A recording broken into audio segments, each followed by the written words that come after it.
Justice finds a proposed referendum question on separation contravenes the Constitution. In a decision Friday, Justice Colin Feasby said it's because the proposal, as it stands, would violate the Charter and Indigenous treaty rights. Got a bunch of stuff happening here today. Welcome back to Moose and Loose. My name's David. Today we've got Mark Carney dishing out a contract to his buddy to tell us at Lightspeed. Last night we had the vote on the pipeline to Alberta, and well, Mark Carney's exposed in not supporting his own MOU. Got a bunch of stuff here. Let's jump into this. Starting this one off, we got feds count 577 staffers, DEI programs, but acknowledge many large departments wouldn't disclose figures on how many more staff are working on representation goals. Meanwhile, we've got nurses and plumbers and construction workers sleeping in their cars in Canada. Got this one from Karina Gould. Well, look at this joke. He says, over the past couple of months, I've had many people approach me about considering running for leadership of the Ontario Liberal Party. Yeah, right. She did so bad in the Liberal leadership race. This is a bunch of nonsense. This is just her trying to show support for Mark Carney, try to make it back up to be a minister. That's exactly what this is. Notice too, she's got her comments blocked here. Speaking of censorship, we have teens under 16 years old can no longer use social media in Australia. This is a real thing. This is the day when Australian families are taking back power from these big tech companies, and they're asserting the right of kids to be kids and for parents to have greater peace of mind. Let parents be parents, get out of my rudder. Yeah, this is a decision for parents, not the government. Now ban gambling ads if you really care about kids.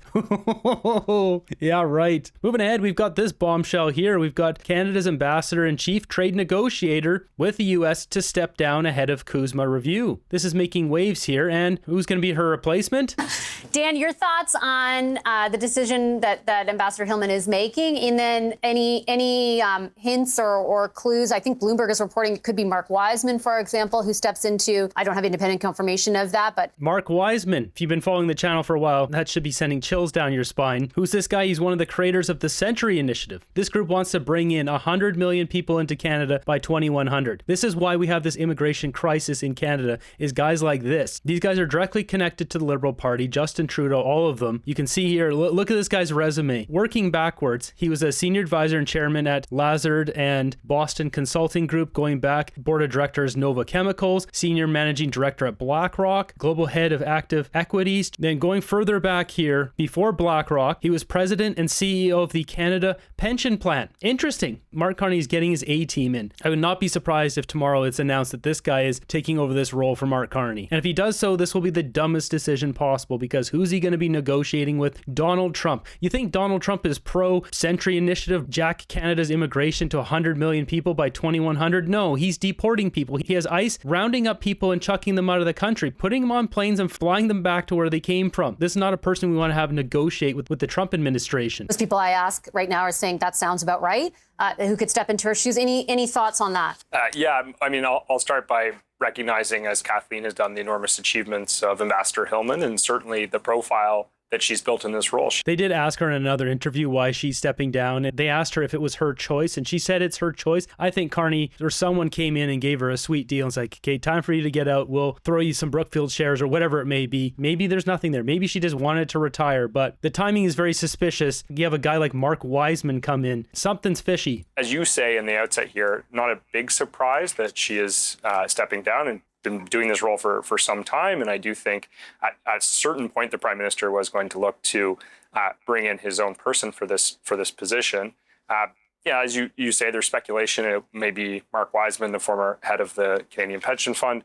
I think that is, worthy speculation. Certainly, that we'll see if that's confirmed, and if it's true, it's certainly a name that's been floated around for some time to take on a role like this, and I think would be consistent with a trend we've seen from this Prime Minister and his office, which is bringing in private sector, corporate leaders, this country that have profile and a strong reputation with the business community to and portfolios that likely have Brookfield shares. Let's get real here. Take on roles like this one to provide the kind of leadership the Prime Minister, I think, has made a commitment to Canadians he intends to bring, and certainly an appointment like Mr. Wiseman would continue that. This little Dan Moulton here is so naive. These people are delusional. They think Mark Carney's trying to help our country. I think where we have to be a little bit careful here, I mean, everybody in Washington has Google, and Weissman was one of the co-authors of the Century Initiative, which, wasn't that big of a deal in our election, but a very, very kind of pro-immigrant, throw open the borders sort of policy that might go against what a Trump administration might want to see. But you can't criticize his business credentials. I just also think the stakes are so high here. So if we're shuffling the chairs and then we're putting people in new positions, if he doesn't deliver and if there isn't a change in tone, it'll be seen as a massive disappointment. So I wish him, if it is him, all the best. I like Dan and Kathleen. I do thank Ambassador Hillman for her many years of exemplary service, and I hope it works. I honestly don't care about Mark Wiseman's business credentials. Anyone who comes up with a plan, the Century Initiative, and pushes it through to Justin Trudeau, who opened the floodgates, which has destroyed Canadian lives, should have nothing to do with our government. Moving ahead, we got Mark Carney giving one of his buddies a big government contract. That's right, Telesat Lightspeed getting a $2.92 million contract through the NORAD modernization project. Today, I'm proud to announce a strategic partnership with Telesat and MDA Space to deliver the Enhanced Satellite Communications Project, Polar. These companies will design, develop, and deliver the satellites systems that our armed forces need. They can't, though. SpaceX will have to launch these satellites because Telesat can't launch satellites into space. They have no way of doing it. We're prioritizing advanced dual-use technologies that connect not only our CAF members, but also ensures sovereign Canadian connectivity infrastructure. It's one of the first major procurements led by our new Defense Investment Agency. As part of this partnership, Canada is awarding $2.92 million to Telesat and MDA Space to start engineering and analysis, ensuring the system is Canadian-made, reliable, and built for northern conditions. What we're announcing today is exactly what Canadians should expect: clear priorities, smart investments, and solutions that work in the real world. This project strengthens our armed forces, protects Canadian sovereignty, and will lead to the creation of hundreds, if not thousands, of high-value added jobs. This will just lead to another one of Mark Carney's buddies getting Canadian taxpayer money. This company, Telesat, just last year got billions of dollars of Canadian taxpayer money as an interest-free loan for a decade from the Justin Trudeau Liberal government. I've mentioned this multiple times. How many people would love to have a couple $billion interest-free for many years? You could just stick that in a GIC and make hundreds of millions of dollars and get rich off of that. And here they are with another contract, $2.9 million.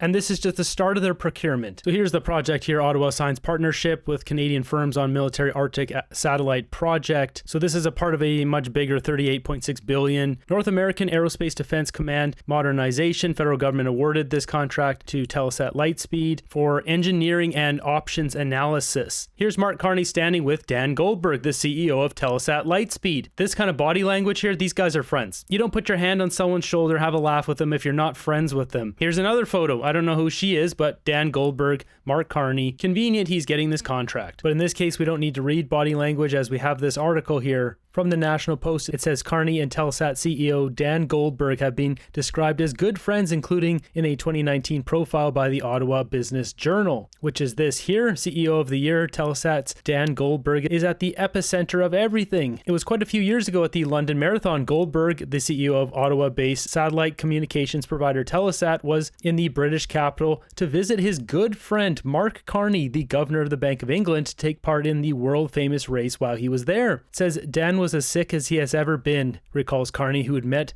Goldberg when their kids played in the same preschool soccer league in Ottawa nearly 15 years ago. These guys have been friends for a long time through their kids. The admiration in Carney's voice speaks volumes of Goldberg as low-key yet accomplished a business leader you'll ever find in Ottawa or anywhere in Canada for that matter. We also have this article from The Logic. It says closer to home, a good friend of Carney's is Dan Goldberg, Chief Executive Officer of, goes on to say here, the Conservatives have called for Canada to hire Elon Musk's Starlink to deliver satellite broadband instead of Telesat, and pointed to Carney-Goldberg friendship as a red flag. This is a major red flag. These guys are good friends. This goes back 15 years from preschool soccer. Now Mark Carney's dealing out a crony deal to his buddy here. Moving ahead, we've got Pierre's motion here on the pipeline, proving that Mark Carney isn't actually in favor of the pipeline. Development impulse lie. Does he think it's a good idea to put a pipeline across the BC Northwest to the Pacific Coast?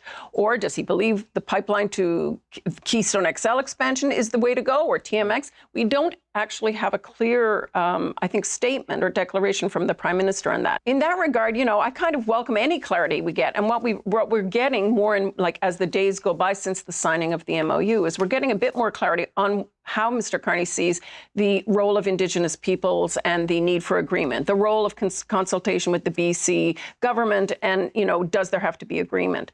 But it's, I think, all of it kind of a piecemeal, because he didn't actually do a full-on news conference on this yet. Right. But on this, when you read the plain black and white on page 2, the projects include construction of one or more private sector constructed and financed pipelines with Indigenous people co-ownership and economic benefits. And they talk about if the priority to Asian markets. Right. So if the conditions are met, they will to a deep water port, though. That's the trick there, right? Yeah. So this is what they talk about deeper in it. That, I mean, they have signed an agreement, lost the minister, and getting hammered by environmentalists. If they're not serious about it, this is a pretty dumb way to do politics. I think the MOU is a pretty serious piece of political work. These people are a piece of work. They're still trying to trick Canadians with this stuff. This is all just for show. They're never going to build a pipeline. It's because building a pipeline is popular among Canadians. Over half Canadians, more than half across the country. 65-70% of Canadians want a new pipeline. That's why he's keeping this dog and pony show going. We've got Corey Hogan here on CTV using Daniel Smith and Scott Moe as a shield, as a bunch of them are doing right now. They signed it. They're all for it. Understanding that calls for $130 a ton effective carbon price in Alberta. They've been very clear that they didn't want to put that into their amendment. I asked the Leader of the Opposition if he would do that today in the House of Commons. He wasn't willing to do that. But I think it would be tough for them to vote against a memorandum of understanding that Danielle Smith has supported, a memorandum of understanding that Scott Moe has supported, the one that Doug Ford has supported. So yeah, and the reason why they didn't put that carbon tax in there is because it's ruining Canadian lives. It is jacking up the price of everything for nothing. You can't pay to change the weather. No matter how many times they try to trick Canadians with this, if you truly believed in fighting for the environment, you wouldn't have voted for Mark Carney's budget, which cut the 2 billion trees program. This clown show seems to never end. Look at this table salt posting. There's 3 American oil refineries less than 50 kilometers from Elizabeth May's riding in Saanich Gulf Islands. 3 of them. Elizabeth May's ridings over here. Now with this, we do have the voice of reason here. I thought this was a great take from Brian Lilly. At an earlier news conference, Energy Minister Tim Hodgson and a bunch of other cabinet ministers and Liberal MPs got together and they described how the Conservative motion is divisive, that this is an attempt to divide people and this is horrible and it doesn't respect First Nations. None of it is true. This is simply an attempt by the Carney Liberals to say, we can't vote for this because too many people within our own Liberal caucus will not support a pipeline. That's what this comes down to. This is not a divisive motion. It's literally a copy and paste. And if you have to say, well, we can only vote for the full MOU, but we can't vote for part of the MOU, then that's because there's divisions within your own party. That's what's happening right now. The Carney Liberals are completely divided. Prime Minister Mark Carney has committed to a process that could lead to a pipeline for Alberta oil.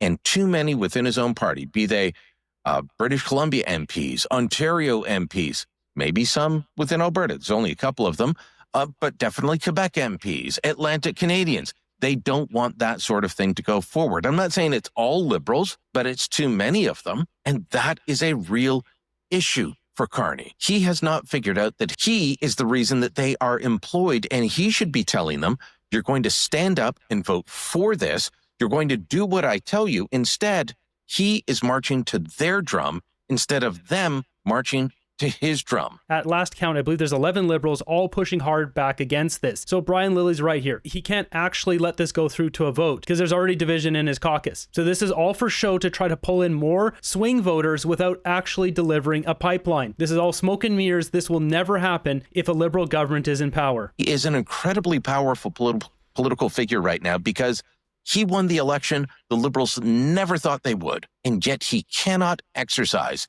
his own authority within the party in order to make this vote go the way it should. So the Liberals are going to look like they are opposed to a pipeline. They're going to try and say, well, this is just divisiveness. No, this is weakness on the part of Carney. This is weakness on the part of the Liberals. And it doesn't matter what they say. It's not going to change that. It's a great take here. It goes to show Carney's lost control of his caucus here. He thought he could just be Mr. Banker and tell everyone what to do, and that's not working. They're pushing back against him. because there's enough of them doing it. It's not just one. Stephen Guilbeault stepped up and said, I'm not going to be a minister anymore for this. And that's given more of them courage to come forward and say, I'm not voting for this pipeline either. But Carney's going to keep trying to trick Canadians into thinking that he will do this, even though he won't, because he wants the votes. He's got a net zero agenda to roll out. He wants to get rich off all of this. He doesn't care about Canada. He's 91% invested in America. The guy does not care about Canada. Meanwhile, we've got David Cochrane here running Shield all night long. Like, this was a tactic today, and the Liberals called BS on it and said, we're not going to play that game, and that's clearly what happened. And it seems as if there's no one else willing to go along with it. So here we are. I mean, here we are, more corrupt media putting out bullcrap propaganda. This was a very smart move because it forced Carney to admit that he is not going to support a pipeline. I wonder if this is a Steve Outhouse putting forward some political plays here, because what the Conservatives are doing here recently are very on point. Pierre's speech at the press event, this all very good stuff. It's hitting hard. And that's why they come out and say this is divisive, blah, blah, blah, because they got nothing else. It's proving they're not in it for Canada. And the longer this goes on, we're going to be seeing more stuff like this. I don't know if this is in Canada. It doesn't really matter. It's winter. What we're seeing here is that Amazon's electric vans are now charging in the snow using a diesel generator. Is this their net zero agenda being fully realized? So I understand green energy, electric vehicles, Amazon's doing their part, stay green. But doesn't it defeat the purpose when you literally have a diesel-powered generator electrifying all of the electric vehicles? It makes no sense. It's all a grift. They're not in it for the environment. They're in it for themselves. So moving ahead here, we've got quite the kerfuffle going on with Alberta separation. So we had a judge who used a provision that was deep within the process well after petition would be successful to essentially block this petition from going forward of this question of separation. Justice finds a proposed referendum question on separation contravenes the Constitution. In a decision Friday, Justice Colin Feasby said it's because the proposal, as it stands, would violate the Charter and Indigenous treaty rights. But one political scientist says that may not be the end of the process. Well, the fact that it's been found unconstitutional doesn't necessarily mean that the question can't be put. What the government has done with Bill 14 is said that that a referendum question that asks the government to do something that is unconstitutional or outside of provincial jurisdiction is not binding. Introduced Thursday, Bill 14 proposes several changes for citizen-led referendum questions. One of them considers applications to never have been made if they were submitted before the amendments come into effect and a petition was not issued. Justice Minister Mickey Amery said petitioners could reapply. It appears that it will not only be easier to launch a referendum question, but there's no limit on how many times the same question can be brought up. The justice did say a different referendum proposal could be constitutional. The Alberta Prosperity Project plans to resubmit its question. We're thrilled with where we're at, and we're very happy and grateful to Danielle Smith and her government for taking the steps that they took. So yeah, they struck down the initial one there, the one that was done before the changes. After the changes, they can resubmit it and redo all this. And as it said, it can happen multiple times. The judge cited Indigenous treaties as the reason here for trying to block this. And well, Danielle Smith's government came forward and put forward Bill 14, which removed this nonsense, which was far at the end of this process anyways, to allow people to have this democratic process of putting forward a petition. So the Alberta Prosperity Project will probably put this forward in January, and there'll be a referendum vote to separate or to not separate in October of 2026.